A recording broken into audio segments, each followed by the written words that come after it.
You are listening to the Exceptional Conservative Network. For more information, go to www.theexceptionalconservativeshow.com.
Good day to everyone. Welcome back to the new. I'm your host, Randy Perm, without my lovely and beautiful co host, April Perm. She is on the couch currently and has a house setting on heat, but abbreviated for hell because it is hot. But no, she's still trying to recover from her illness and everything, but all is well. Um, Man, it's been a long 3 weeks. Long 3 weeks. Been off the net, just busy. The Veterans of Foreign Wars of the United States um, front office, the senior vice commander in chief, and the administrative director came out to visit during making their trek around Europe a couple of weeks ago, and they made their stop in Naples and showed them around and doing some command visits, briefings, talking to vets and everything else. And so that went extremely well. And then following that, upon their departure, the arrival of my mother-in-law occurred, and she was here for 2 weeks. And so with April being down and out and all, so I had to be the host and entertainer while she was visiting with us, and that went well as also, despite that I had to work also. So it was rough, tired, coming home after work and trying to catch the little bit of daylight that we had to take her around and show her the different towns, cities, and different venues and what have you. So it was, yeah, quite busy, quite busy. So all of that is finished for now. and I will have the weekend to recuperate, and then I start the madness all over again next week. But that's okay. That's what I get paid to do, I guess. But I also, well, last Friday, Black Friday, no pun intended, coming up shortly. Stay tuned for that one. But during Black Friday, last Friday, the premiere of Harriet uh, came here to Italy, and I got a chance to see the movie because I did pound on some doors to a few weeks ago to say, hey, this movie needs to come here, and I already discussed that a couple shows ago. But did get a chance to see it, and I was amazed at the cinematography that was put into this movie. I highly, if you have not seen Harriet, I highly recommend you go do so immediately. Yes, I said immediately. Yes, I am educated. I know the word is immediately. But for all intent and purposes, it is immediately today. Go see Harriet. It was a great movie. Cynthia Erivo did a phenomenal job, and I will cover more about her shortly. But the movie, for the 2 hour time span, I'm not saying this in a negative way, but it did no justice to the contribution and the work that Harriet Tubman herself did for African Americans and history in itself. But it did capture highlights. And so it was kind of like a highlight reel for 2 hours of her life and her story. And once again, I commend the cast, the directors, producers, and whole nine on the job well done with that movie. So, um, but the next one is coming up, Hell on the Border, featuring the life and story of Bass Reeves. I'm not gonna spoil it. I'm gonna give you the trailer shortly. But that is the next movie that I'm waiting to see. It has already been. It was released today, stateside. Today it was the release of that movie. So I'll be looking forward here. I may have to pound on doors again and kick over tables and whatnot to make sure that it comes into this side of the world so I can see that movie as well because Bash Reeves, as you all know, is also another one of my favorite not characters, but favorite figures in history in terms of the African American side of the house. So I'm looking forward to seeing that movie as well. But nonetheless, I hope you all are doing well. I hope you all had a fantastic Thanksgiving. My Thanksgiving, I'm still laughing about this because my Thanksgiving, oh Lord. All right, so like I said, my mother-in-law was in town visiting, and it was a lot of late nights, and we debated and argued on whether or not we were going to stay in town and just do a traditional in-home Thanksgiving dinner all the way up until the day, almost to the night of the day before. So I said, you know what? I'm done with going back and forth. We're trying to figure it out and everything else. We was gonna go fly over either to Paris or go to Malta or something. But I said, you know what? I'm not in the mood for all this. I'm just not. So went to the grocery store, got the turkey ham, the fixings and everything else, and I came home that evening, Wednesday night, and I started cooking everything for Thanksgiving. Everything. Mackenzie, our youngest daughter, she helped with some side dishes. Her baked macaroni and cheese was hidden. It was out the park. So, but I ended up just getting tired because I did have to work that day. I just got tired around, I would say it was like 10, 11 o'clock, about 11 o'clock, close to midnight window. The turkey been in the oven already like 2 hours at that point. It was a small turkey. And I said, I'm just going to go lay down, close my eyes for a few minutes and get back up and, make sure it's good to go. Same with the ham. Well, that 2 hours turned into, that 1 hour nap turned into 5 hours. So, needless to say, the turkey was very much done, and so was the ham. Not burnt, but it was a little more cooked than I intended for it to be. But everything still came out perfectly, just good.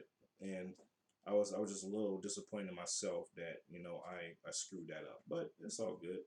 Everybody ate, everybody was happy.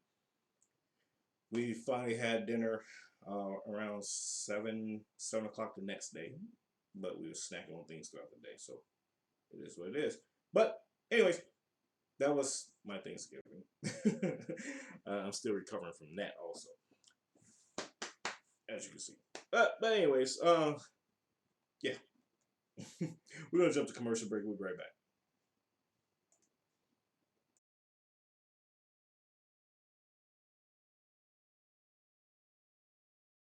You are listening to the Exceptional Conservative Network. For more information, go to www.theexceptionalconservativeshow.com.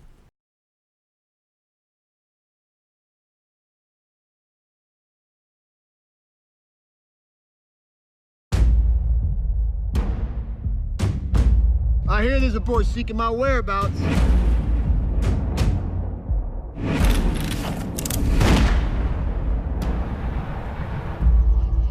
You've heard the stories about Dozy here. If I can bring him back, you put a badge on my chest. This country is not ready for a colored marshal. You won't find a man more loyal to the law. Is there anybody that'll ride with him? I will. Let's go.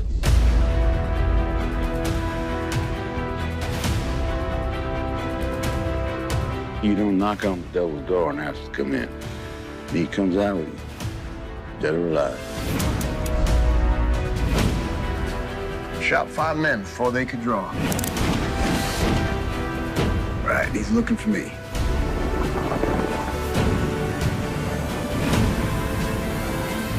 Government man wants to find me. I'll make it easy for him.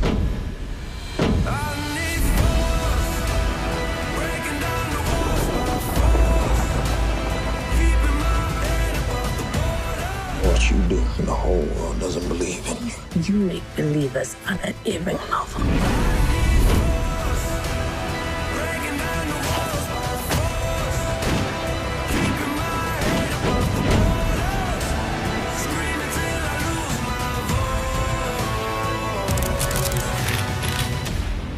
Your move, boy.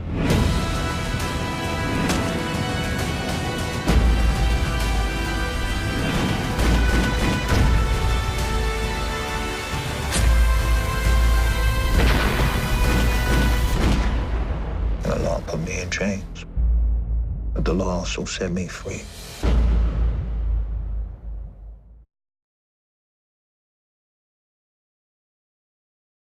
You are listening to the Exceptional Conservative Network. For more information, go to www.theexceptionalconservativeshow.com.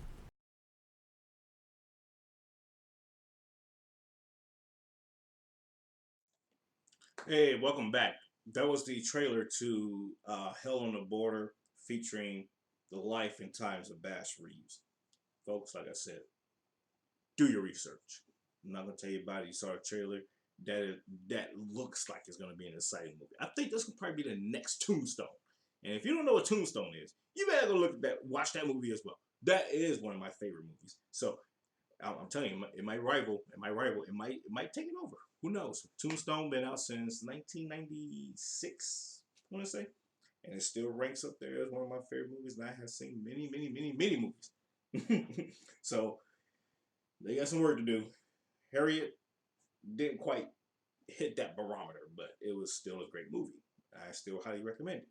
I'll put her at probably number 5 or so. But anyways, hey, speaking of Black Friday, like I said, the opening of the show, Black Friday, last Friday, this Friday was what today is the anticipated over here in Italy.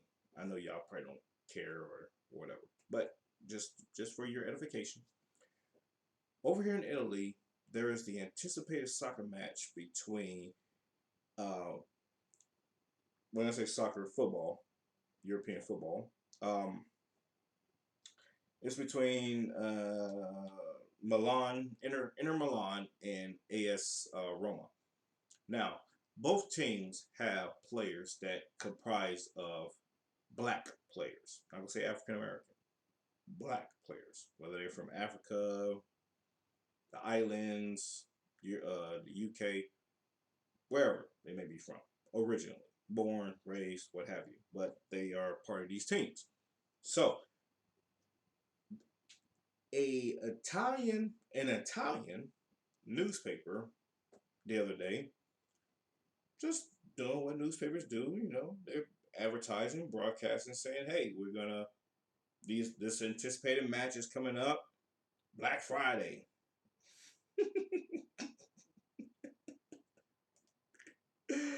You probably say radio was so funny.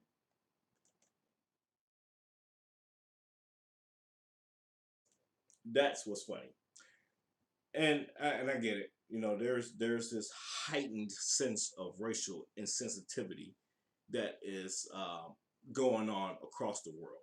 But folks, I mean, let's be real. This is me talking to you, okay? And you can leave your comments, remarks, thoughts, questions, or whatever else in the comment section after this show is over with and I post it. Or you can go to our Facebook page and you can say, "Randy, you're an idiot. Randy, you're spot on." Whatever. Yeah, I got it. But Black Friday, the teams both feature black players. And maybe the teams both have a majority of black players. And they just so happen to be playing on a Friday night. Nothing derogatory here. I mean, I can't read Italian that well yet. I kind of get the gist of what this is saying. But at the end of the day, at the end of the day, what is offensive about the truth? Apparently, a lot of things. So, I'm there's a lot of backlash over here. A lot. I mean, people in the Italian sector, the European football league, and everything, they are livid at this newspaper and the people that supported, wrote the article there. They're livid about this. Like, how could you? This is racist. This is disrespectful, and everything else. I get it. I understand where they're coming from. I would probably, if I didn't have a dark sense of humor, I'll probably be offended as well. But by me having a dark sense of humor and I kind of just over the sensation of racism, largely, it's kind of, okay, where's the lie? At the end of the day, like, let's be real, where's the lie? If both teams comprise of black people and they're playing soccer on a Friday night, Black Friday, maybe I need some sensitivity training, I don't know. But nonetheless, I personally really don't see a problem with it. When I actually saw the newspaper article because it popped up on my little news feed, for Euro News and everything else. Like I said, without reading the language, because I don't really read Italian too much. I was like, oh man, this is pretty cool. Black Friday, black soccer players, okay, that's what's up. I total innocence, not realizing that there was like, oh, I can't believe y'all did that. I was like, hey, what's the problem? So that's just my take on it. That's just my take. You are free to feel what you want to feel, people. I'm just saying, there's really no sense in getting an uproar about something that is unequivocally true. Okay, that's just me. That's just me. But the newspaper, Italian once again, Corriere dello Sport. I'm sure that probably means the courier, sport courier, or something or another. They fired back to their critics and said, "Hey, we wasn't intending to be disrespectful or racist. It's just this is what it is." And I feel the same way. It's like, where's the lie? We're not trying to be. I'm not trying to be disrespectful. We're just saying, like, hey, Friday night anticipated match, black players, black, football, soccer. But I will caveat with this. There has been some legitimate racism going on in the football industry in Europe. So, most recently, a lot of black players were being messed with chants of gorilla sounds or monkey sounds and what have you. Some even some of the not players, but the fans waving bananas and what have you, taunting these players and everything else. So there is some heightened sense of racism going on in the soccer world and the soccer industry, the officials and everything else that run these organizations. They have been standing by these players and fighting back, saying this is uncalled for, not tolerated, and everything else. So much so as that the team's fans are being banned, fined, and everything else over in Europe. So I understand that there is a heightened sense of sensitivity towards the matter. However, contextually speaking, we have to kind of take a pause and say, okay, was there some kind of malicious intent here, or was this just a play on words? You know what I mean? So, like I said, I got it. Ah, man, there's a lot of stuff going on. I'm trying to compartmentalize everything here. So bear with me. But we're 11 months away from the elections. And I tell you folks, the election season has gotten quite strange. My 25 years in politics, following politics, I can honestly say that this particular cycle, 16, 20, never seen anything like it. Never. Never even heard of it. Maybe it's the prevalence of social media. Maybe it's the prevalence of the dumbing down of education, or just the intolerance of traditional culture, values, and everything else. I don't know what we're gonna chuck it up to, but folks, I'm gonna tell you right now. Pamela Harris. Oh, I'm sorry, not Pamela. Ooh, where is her name from? Anyways, Kamala Harris, Senator Kamala Harris, Kamala. There we go. That's why I got Pamela. Kamala Harris, Senator Kamala Harris dropped out the presidential race this week because there was some confrontational words, if you will, between her family and herself, particularly her father. And she subsequently dropped out the race. You know, her lead staffer for her campaign quit earlier in the week, and then she followed suit. Now, she wasn't polling that great in the polls anyways among the 5 million candidates for the Democratic field. So she just subsequently just bowed out of the race. Now, there is this other challenger by the name of Eddie Morrow. He is challenging current sitting senator incumbent Joni Ernst from Iowa, and I would just play the video for you, and then I would give my thoughts. How about that? Hi, my name is Eddie Morrow. I'm a progressive Democrat running for the United States Senate here in Iowa. One of the reasons I'm running, because our current Senator, Joni Ernst, she thinks it's okay to run ads glorifying guns. She doesn't seem to care that many of those guns will be pointed at our kids, our teachers, churchgoers, moviegoers, concertgoers, our police officers. Well, I care. While she's afraid to stand up to the NRA for common sense gun laws, I'm ready to stand up for Iowans to keep our schools, our communities, our kids safe. But this race is about more than guns.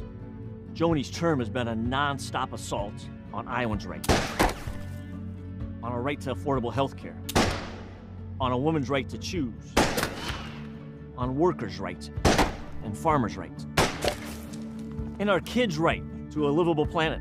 And by standing by her boss in the White House, it's been a non-stop assault on our climate, on our democracy, on decency, and what it means to be an American. I've lived my entire life right here, growing up in Iowa communities, living Iowa values. I get up early, serve my community before politicians even get out of bed. Growing a business, which helps people and small businesses create jobs in all 99 Iowa counties. And I'm running for the United States Senate because I'm the best Democrat to take on Joni and the Washington establishment. I won't take PAC money. I won't accept the status quo. So Joni Ernst, Mitch McConnell, Donald Trump, and the NRA, you won't like what I have to say. But that's not going to stop me. I'm Eddie Morrow. I'm working to make tomorrow better than today. See how at eddiemorrow.com. So, all right. I know you probably say, where are you going with this, Randy? All right, so I'm going to give you some background. I'm going to preface this with the inserts of Joni Ernst's shooting is from her 2015 campaign, or 2014 campaign supporting the NRA, because guess what? She is a retired lieutenant colonel out of the National Guard. She's a veteran, deployed and everything else, served her country 2 times over. In the military, not currently in the Senate.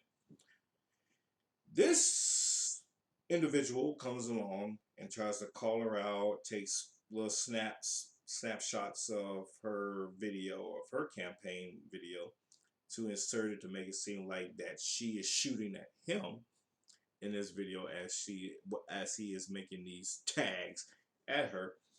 And the video is called Cool Under Fire. Woo! I hope you cool down on ice, because you ain't gonna make it, bro. I don't even think I ever heard of any school shootings, anything happening in Iowa, to be honest. But okay, I think Iowa is probably one of the most peaceful states in the world, you know. But okay, you want to protect Iowans from Joni Ernst and her support of the NRA and against Donald Trump and everything else. Okay, got it. Campaign speech, tracking. But what is the reality? Now, I had the privilege to meet Joni Ernst when she was a lieutenant colonel in the military in Kuwait years back. Unbeknownst to me that she was running for Congress and all that good stuff. It was just in passing, and we just had a 30-second exchange and kept it moving.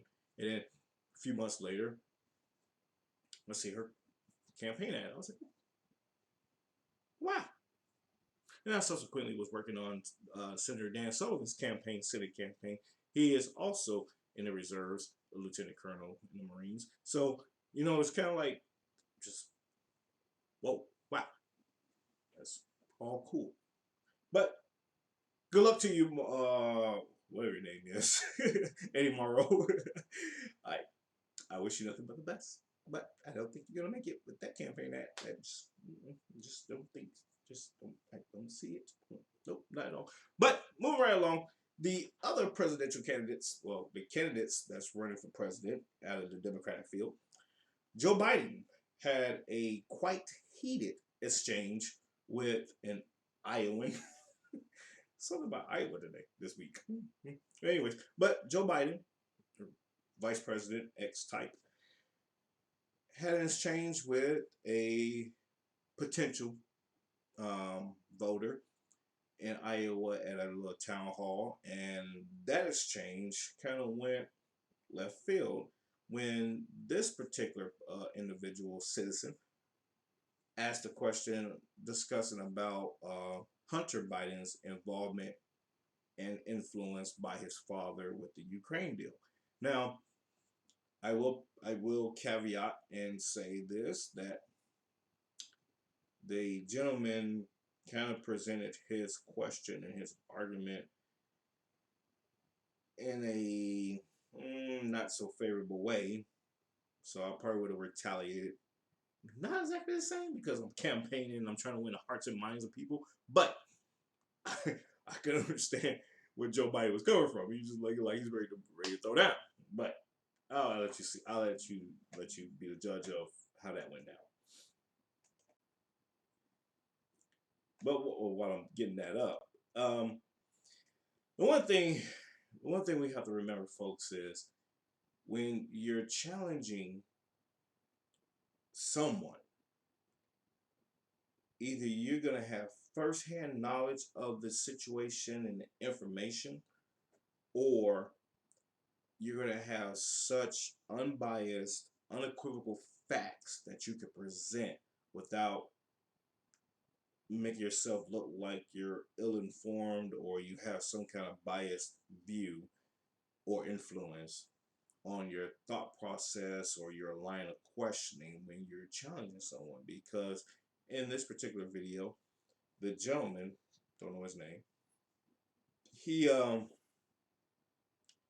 he mentioned reading something, seeing on TV, getting it from the news and everything else. And this kind of like paved the way for Joe Biden to destroy him, essentially. And now, had he actually just said, "Hey, you did this. These are the facts. You even said yourself on an interview on a panel that you did this for you about you towards Ukraine and everything else." What makes how would you convince us, or what can you do to convince us that your thought process and the things that you are doing are not gonna be perpetuated when you're elected, or if you get elected? Something along those lines. You can utilize what they have done or what they have said, but bringing in second, third party information kind of sets you up for failure right off the bat. So check it out. Around a long time, and I know more than most people know, and I can get things done. That's why I'm running. And you want to check my shape on? Let's do push-ups together here, man. Let's run. Let's do whatever you want to do. Let's do Number two.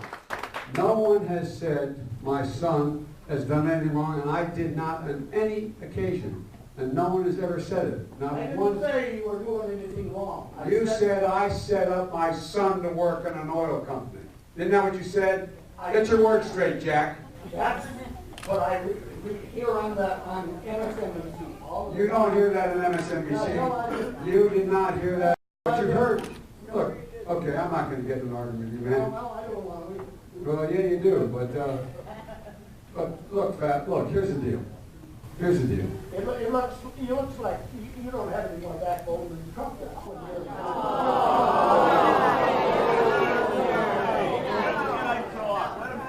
Any other questions? Yeah, all right. I'm not voting for you. Well, I knew you weren't, man. You think I thought you'd stand up and vote for me? You're too old to vote for me. All right, here we go. All right, so there was, as you can see, there was some exchange of some, what I would call banter, but some exchange of some quite, jabs. Let's just say that. Now, in the offense of the gentleman, the older gentleman, asking questions maybe not well articulated, well formulated, he kept his composure, and he just like, hey, I'm just trying to figure out what's going on here. Granted, now, Joe Biden, the way he was firing back, not only was he confrontational, but he was also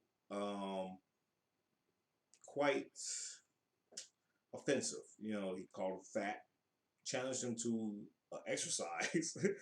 exercising, and called him a liar, straight to his face. And, as a candidate, politician, and everything else, you kind of have to be careful skirting along those lines, doing something like that. Now, granted, he was amongst a base of supporters who would probably like wholeheartedly agree with him that he was saying and doing the right thing at that moment. But when you get out to a wider audience, like I said, he's talking to people who can potentially vote for him.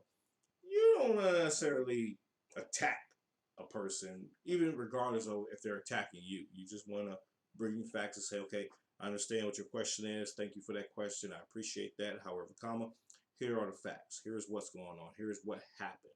Because the information that you have is incorrect, or it's a little skewed, a little biased, whatever the case may be. Boom, boom, boom, boom, and move on. The guy still wants to press, whatever else, then you go from there. They become, confrontational. They want to become derogatory towards you and everything else. Maintain your professionalism. Maintain your stance. Your stoic. Like, okay, thank you for your sentiment. I appreciate it. Why are you laughing at me? Because you're quite entertaining. Sit your ass down. Anyways, so we're gonna jump to our extended break. We'll be right back after this extended break.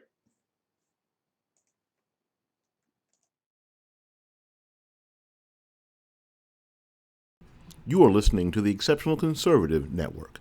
For more information, go to www.theexceptionalconservativeshow.com. I've been walking with my face turned to the sun, weight on my shoulders, a bullet in my gun.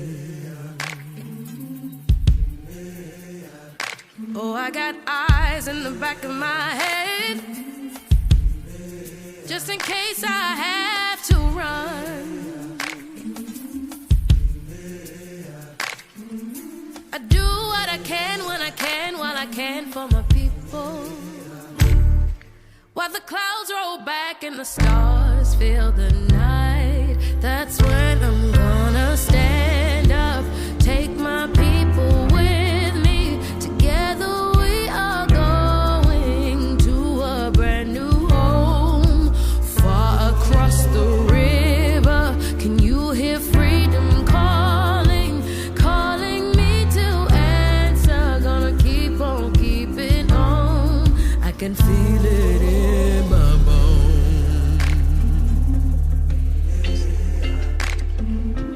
Early in the morning, before the sun begins to shine, we're gonna start moving towards that separating line. I'm wading through muddy waters. You know I got a made up mind, and I don't mind if I lose any blood on the way to salvation. And I'll fight with the strength that I got until I die. So I'm gonna stand up, take my people with me. Together we are going to a brand new home, far across the river. Can you hear freedom calling, calling me to answer? Gonna keep on keeping on.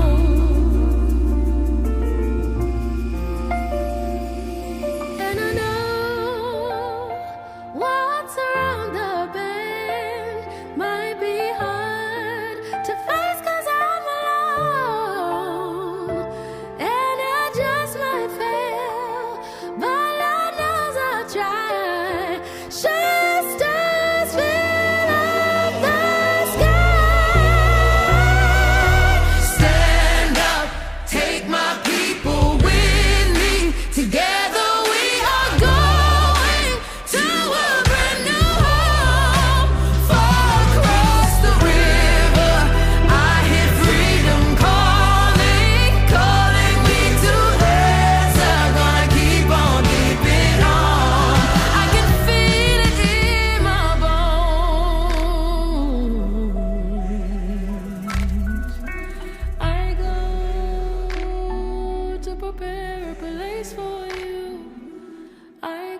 You are listening to the Exceptional Conservative Network.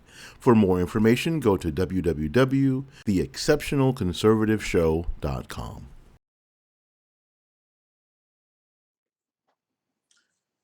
Hey, welcome back from the extended break. That was Cynthia Erivo with Stand Up.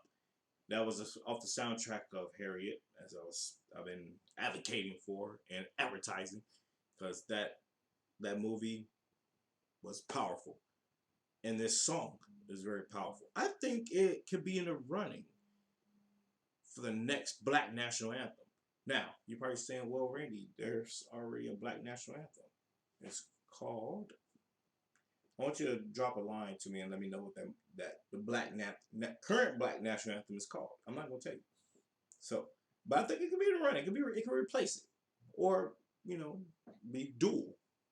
So I want you to send me a message. Let me know what the current Black National Anthem is, and tell me whether or not this song "Stand Up" could rival or even replace the current one altogether.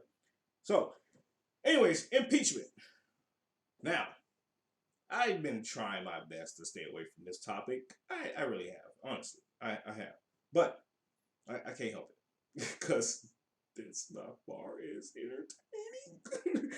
Alright, so this week, day before yesterday, we had 4 constitutional scholars come into the Judicial Committee to present their findings, their arguments, their ideas behind what it is that President Trump is doing in their case for impeachment. Now, all 4 of them contradict themselves largely. And to the credit of Matt Gaetz, Representative Matt Gaetz, he asked a simple question at the end after he went off on them. He asked a very simple question then. What firsthand knowledge or information do you have that would say that you can tell us that says that President Trump committed a impeachable offense? No hands. Let the record show. Case closed. Now, barring all of that, we saw under Adam Schiff's testimony, not testimony, but his panel of folks that came through to give their testimonies. Hearsay. These are mostly witnesses that wasn't witnesses, because in order to be a witness, you have to have firsthand knowledge or seen it personally or be involved in it to be a witness. But okay, we had hearsay, we had conjecture, we had I think, I read, I heard, and my interpretation of, all from these different witnesses throughout this circus. I'll just call it what it is. But no one has really said this, and these are the facts. Unless it did happen and I missed it, I apologize in advance for giving a biased opinion on this matter. But unbiasedly speaking, I have not seen anything damning or compelling to warrant an actual impeachment. Now, let's rewind history to 250 years and some change. Alexander Hamilton, in the Federalist Papers, here it is right here, discusses in Federalist number 65, 439, page 439 to 445, if you want to read it for yourself. He discusses about a well-constituted court for the trial of impeachment is an objective not more to be desired than difficult to be obtained in a government wholly elective. The subjects of its jurisdiction are those offenses which proceed from the misconduct of public men, or in other words, from the abuse of violation of some public trust. I'm not going to continue to read. I want you to get the Federalist Papers. I want you to download it on your Kindle, on your watch, on your smartphone. However you read, go to the library, and I want you to read the Federalist Papers. I want you to fast forward briefly, because I want you to read the entire thing. Fast forward to Federalist number 65 and read it for yourself what the Founding Fathers' intent was into the impeachment process for the president and their thoughts behind it. And then I want you to turn around and I want you to pull out the Constitution itself. And I want you to refer to Article 2. Folks, you can download, here we go. You can download or order the Constitution of the United States, and this little pocket-sized pamphlet costs $1 or for free. You know, Article 2, the executive powers shall be vested in the president, blah, blah, blah, blah, blah, blah. And then if you fast forward to, I believe it is section, give me a second. Section 4, the president, vice president, and all civil officers of the United States shall be removed from office on impeachment for and conviction of treason, bribery, or other high crimes and misdemeanors. Now, folks, Congress, the House of Representatives, has conducted a House impeachment inquiry, trying to figure out if there was some kind of crime broke in or whatever else. And then now they're convoluting everything to say he bribed, which in order to have a bribery, there has been an exchange of something in order for a bribery to have occurred. But okay, fine. Then they're saying that he abused his office. He's trying to coerce another foreign power or solicit another foreign power into influencing our elections and everything else. Okay, now I'm gonna keep it neutral, and I'm gonna let you decide as the people, and you tell me if any of these allegations are concurrently true, and if not, fine, so be it. You already know what it is, and you already know what you're going to do on November 2nd, 2020. I just leave it at that.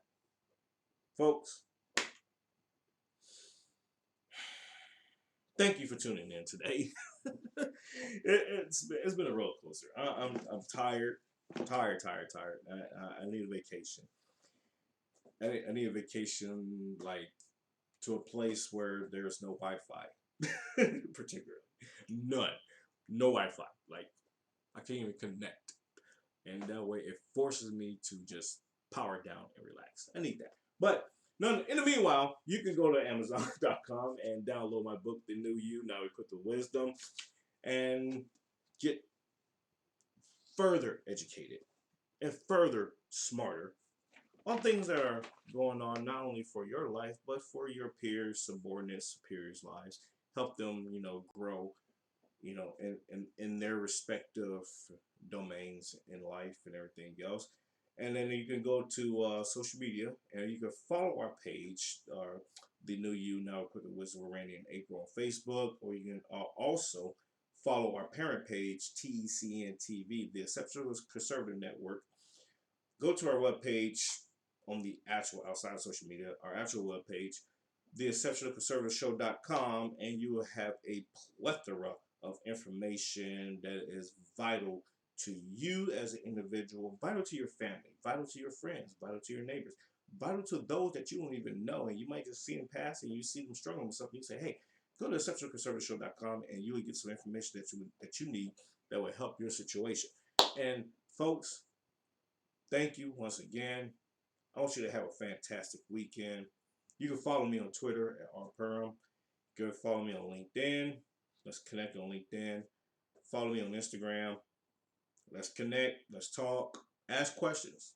I will have answers. It may not be the answer you like. It may not be the answer you want, but it'll be the answer you need. So thank you once again, and we will see you all hopefully on Monday. And yeah, have a fantastic weekend. Once again, thank you, and see you later. Ciao, ciao.